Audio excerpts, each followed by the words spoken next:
Good afternoon, everybody. Christine Varconi here in the NBC4i Streaming Center live today with Lieutenant Governor John Husted. Thank you so much for being with us today, Lieutenant Governor. Great to be with you. Great. So we've kind of all seen the footage this morning, several of the news organizations running the clip. 1 year ago today, you and the governor and Dr. Acton announced the first 3 cases of COVID-19 here in Ohio. I just kind of want to ask you, what was going through your mind, not only as a leader that day, but as a person who was going to have to deal with this, as a father, as a resident of Ohio? What was going through your mind at that point? Well, I'll give you a little insight onto this. I was actually sitting in the governor's residence in Bexley on another meeting as we were preparing for a telehealth announcement with the Switzerland of Ohio School District. And unfortunately, we got the news that we had a case of, first confirmed case of coronavirus. And it was like reality hit you in the face. It's like you knew this thing was coming, but now it was here. And we didn't look at that point in time. We didn't know. We didn't know how bad this was going to be. We'd seen the photos from Italy and places like that where they were, having to choose who got served and who didn't get served, who got a ventilator, who didn't get a ventilator. We didn't know the severity of it, and so we were braced for the worst and hoping for the best. What were those early discussions like? You said you were at the governor's residence.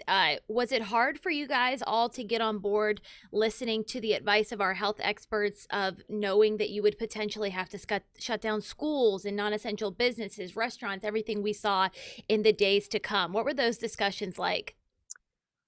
Oh, to me, they were painful. Yeah. Because that's the last thing in the world. I spend my time working on things like economy and education, and those were things that were going to be counter to success in economy and education. And so it was very difficult medicine, so to speak, for me to grapple with that these things might have to happen.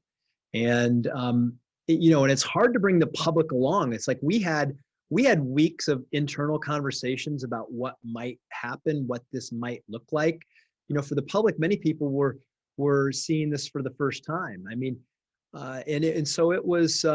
These were really difficult conversations. We had to trust the medical advice that we were getting because we didn't want it to get out of hand. We wanted to keep it in control. The governor made, I think, a really wise early decision not to have the Arnold Sports Festival, because if that had happened, I'm pretty sure Columbus would have been overwhelmed by the virus before we had a chance to respond.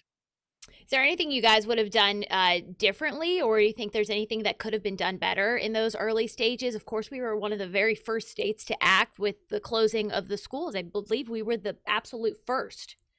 Well, we were the first state to cancel any major event with the Arnold and some of these other things.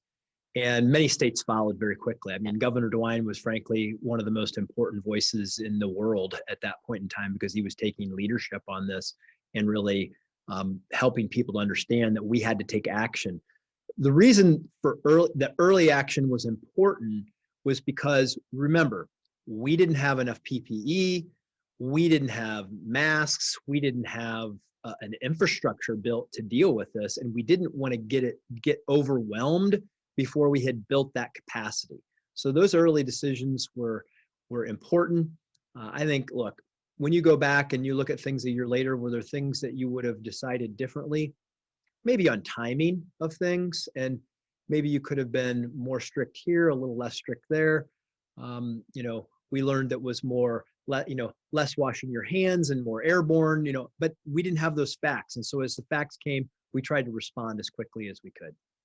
Now, despite all that early action, of course, it definitely saved lives, but we've still lost, more than 17,000 Ohioans, and we're remembering them today, of course, which is a good thing that we're doing. But I'm just wondering, does it bother you that some people, members of your own party, at the State House, those running for very influential positions, still think those steps and the steps that we continue to do are too much? Does that bother you at all?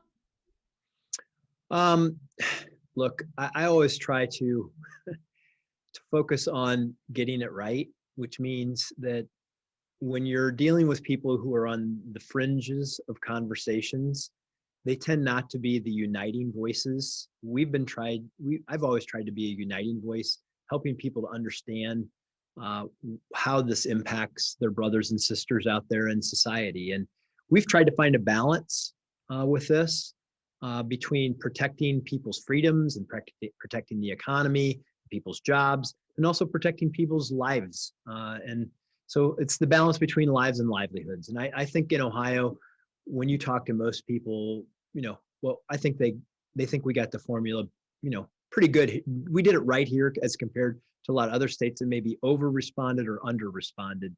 We've tried to find that middle ground. And look, every state's different. That's why when you do a 50 state response, you're going to get 50 different responses. But this hit home early to me. The very first person that died of the coronavirus, I knew him personally. Yeah. He was the father of a former state senator, Mark Wagner.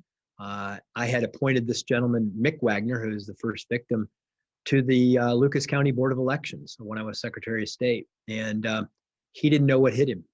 And a lot of people didn't know, and they didn't know how to protect themselves. And we had to respond to protect them, particularly people in nursing homes, the most vulnerable. I think in life, the strong are really there to protect the people maybe who are weak. And that's how we look to each other in society. Because remember this, just because you're a strong person now doesn't mean at some point in your life you might not be one of those weak people and you would want somebody to look out for you. That kind of actually leads me into my next question. What do you think positively we have learned about ourselves as Ohioans? What have you learned about yourself over the past year? What are some good lessons that we can take away from this as we start to come out on the other side? Yeah, look, if you really look inside yourself and you're honest, you'll find that there was some good that came out of this. Certainly more bad than good in the human sense. We lost a lot of people, and their economy got hurt, and people's lives were disrupted. But we all learned some things. I think I learned more about leadership during this process than any year process in my life, about how when you're going to be a leader, you have to be strong for other people, and that when they're suffering or when they're scared, that you have to help be a source of reassurance. I would say personally, it's been great for my family in the sense that, my daughters and my wife and I and my son, we sat down and had dinner more often together. We had nightly conversations more often because Dad was not in Cleveland or some other place traveling, doing the work that I would normally do. And so it helped us bond better as a family. All of those kinds of things, were positives that came out of it. And if you look hard enough inside of you, you'll find those things that hopefully will carry on. And then in a larger sense, look, technology leaped forward. And we're going to be able to be better connected, maybe reach more people, be more inclusive of people that live, in government in far off places, because we can connect with them more quickly via Zoom and Teams and all of these other tools that we now have at our disposal. Yeah, definitely something as journalists we've actually gotten more access to the important people because everybody knows how to hop on and really kind of do exactly what we're doing right now. So definitely something I can agree with you there. You mentioned your daughters. I feel like this is happening in a lot of kids' very formative years. When they look back in 20 years, what do you think our kids are going to remember of this time in their lives? Well, every child has different experiences. I certainly know that. I have one daughter that this was a lot easier for than another daughter. If you're an introvert, this probably doesn't cause as much problem for you as if you're an extrovert. So we're all different. But I think that kids are super resilient. That's one thing we know about them. They seem to adapt to the things we were asking them to do better than mom and dad did a lot of times. I think that kids are going to look back on this as um, something that they lost. Like if you're a high school senior and you lost graduation, or you lost your sports opportunity, you lost something, you're going to remember that maybe in a negative way. I hope that for more kids that they had some experiences like my daughters have had, where they've had to sit around and listen to me talk at dinner and coach them more and give them advice more than perhaps they wanted. But it's I know it's been tough on kids, many of them, and I think they'll look back at this with mixed emotions. Yeah. So moving on to some good things, of course, it is the vaccine. President Biden is now predicting that there's going to be enough vaccines to hopefully get into the arms of every adult by the end of May. Is it looking like that here in Ohio? Is that going to be possible here with what you guys are seeing come into the state and the clinics that are happening right now? Yeah, look, we have 1,250 locations in Ohio. We're standing up, nearly a dozen um, mass vaccination sites. We're going to be doing, pop-up sites in different communities and churches and things like that. I don't know what the final numbers will be, but March is going to be a huge month of vaccinations. My personal feeling is that by the time we get somewhere in April, that we're going to have to really start to recruit people to these locations to let them know how easy it is, because at some point the numbers are going to cross. We're going to have more vaccine than we have people who are going to want to take it, and then I think we're going to have to change strategies to do more where we take it to people, maybe taking it to their places of employment, things like that as we get there. But I can't argue with President Biden on this. I would say by the end of May, everybody will have had the chance to get it. It may be even sooner than that. Well, I feel like that would mean that we could potentially have a normal summer here in the state. What would that mean for so many Ohioans? That brings me joy.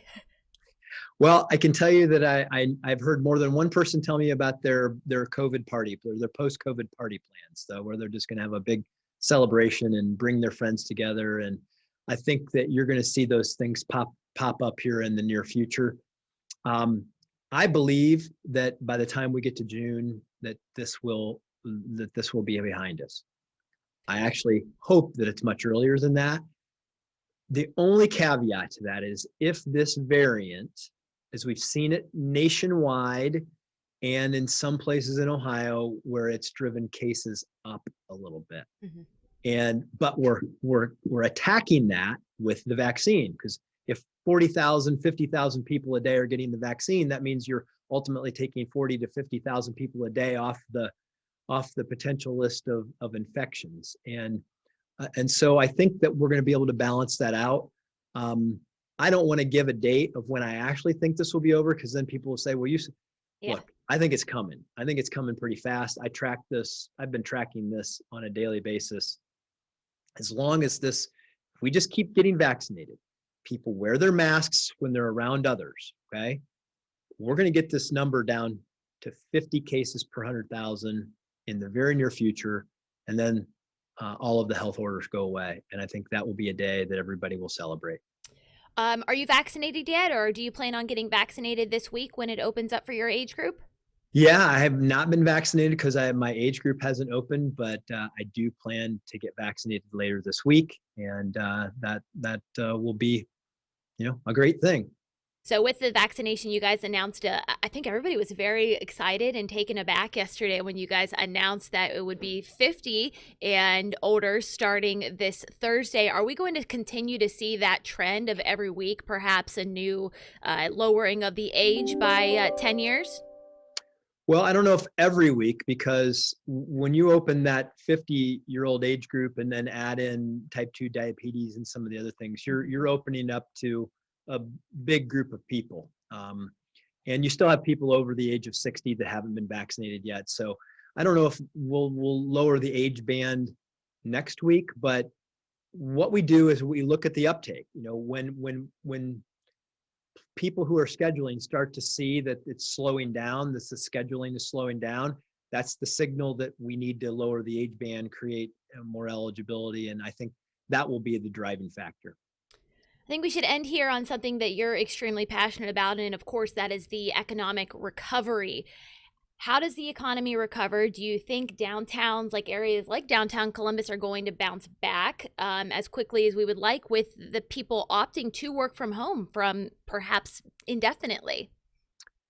Well, I think that there's going to be a long-term impact of how people have changed their behavior, both in their personal lives and in their business lives. I think you're going to see some of that. And I think that that can be a good thing. I think there are a lot of moms that would go back to work if we just made it easier for them to do so.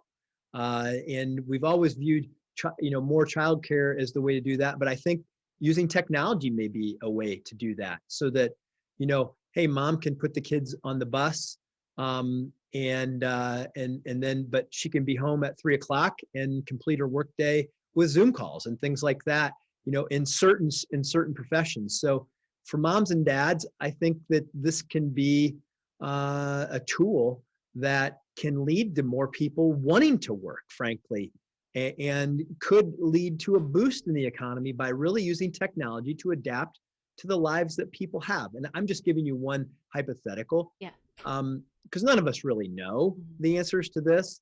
I think we're going to have to change. I think we're going to have to. The employers are giving a lot of pressure to change, to compete for employees.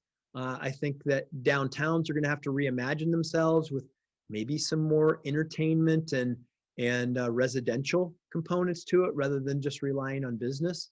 But it's like anything else. If you build a community that people want to live and work, then you're going to do better. And if you don't, you won't. And I think that a lot of employers are going to change the way that they ask people to adapt to workplaces, to try to recruit the employees that they need to be successful. I think more entertainment might be a good idea. I bet a lot of people are itching to go to a concert right about now. I think so. What are you looking forward to most? Is it a football game? Is it a summer vacation? What are you most looking forward to end the year as soon as those health orders are lifted? Oh, you know what? Just I'll tell you, I don't know if I have an answer for the most, what I'm looking forward to most. Got a list.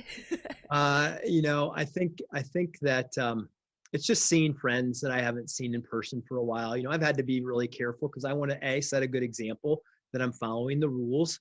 And then I never wanted to get the governor sick, for example, but I haven't actually been with the governor in person in a while. And this morning we had our first in-person meeting together in quite a while with other people involved. And it was really neat because it's just nice to be back together with whether it's in the business environment or with friends. And I think that we're all going to, just enjoy the simple little things that we missed about life pre-COVID.